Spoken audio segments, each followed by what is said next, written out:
Pemirsa, Desa Pesaban, Kecamatan Rendang selama ini dikenal sebagai salah satu wilayah dengan lahan pertanian yang luas dan produktif di Karangasem.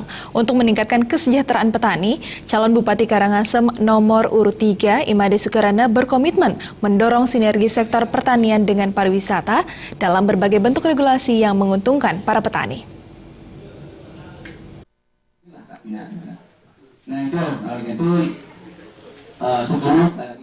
Komitmen mensinergikan sektor pertanian dengan pariwisata diungkapkan calon Bupati Karangasem nomor urut 3, Imade Sukarana saat musyawarah dengan 200 orang perwakilan 18 dadia sedesa Pesaban bertempat di Puri Burger Restoran. Musyawarah yang dikoordinir oleh IGD Kertiasa juga dimanfaatkan Imade Sukarana untuk berdialog menyerap aspirasi warga sekaligus mengajak seluruh masyarakat Pesaban untuk bersama-sama berperan aktif melanjutkan pembangunan di Karangasem. Khusus di sektor pertanian, kandidat Bupati Karangasem nomor urut 3, Imade Sukarana menawarkan program memajukan pertanian dalam arti luas, melalui sinergi pertanian dengan pariwisata, sehingga hasil dari petani lokal di Pesaban bisa terserap oleh hotel maupun restoran di Karangasem yang tentunya berimbas pada peningkatan kesejahteraan para petani. Luar biasa, ini rekor ini bagi kami, paket Seprana Kisit Dies.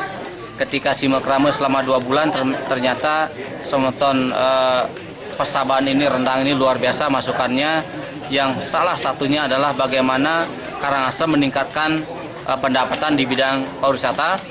Oleh karena itu, itulah sesuai dengan visi misi kami bahwa sinergisitas antara pertanian dan pariwisata khususnya di Rendang adalah potensinya adalah pertanian dalam arti luas, begitu ternak dan lain-lain. Oleh karena itu, ke depan memang hasil pertanian yang ada di Rendang ini bagaimana supaya bisa diterima di hotel-hotel pariwisata itu, sehingga masyarakat Rendang tidak beralih dari pertanian ke hal-hal yang lain. Imade Sukarana juga mengajak masyarakat Desa Pesaban agar cerdas memilih calon pemimpin dengan mengamati program-program yang ditawarkan. Khusus di bidang pendidikan, masyarakat Pesaban diimbau tidak terjebak pada janji pendidikan gratis hingga jenjang pendidikan SMA-SMK seperti yang didengung-dengungkan calon tertentu, padahal janji tersebut belum tentu bisa direalisasikan. Kabupaten sekali lagi menurut undang-undang itu adalah hanya diberikan kewenangan dan kewajiban pendidikan dasar 9 tahun, yaitu PAUD, TK, SD, dan SMP. Inilah yang menjadi fokus kita di Kabupaten Karangasem supaya betul-betul kualitas SMP kita besok supaya lebih baik, sehingga ketika sekolah ke jenjang lebih tinggi yaitu SMA dan SMK bisa berkualitas. Nah, oleh itu mohon berhati-hatilah.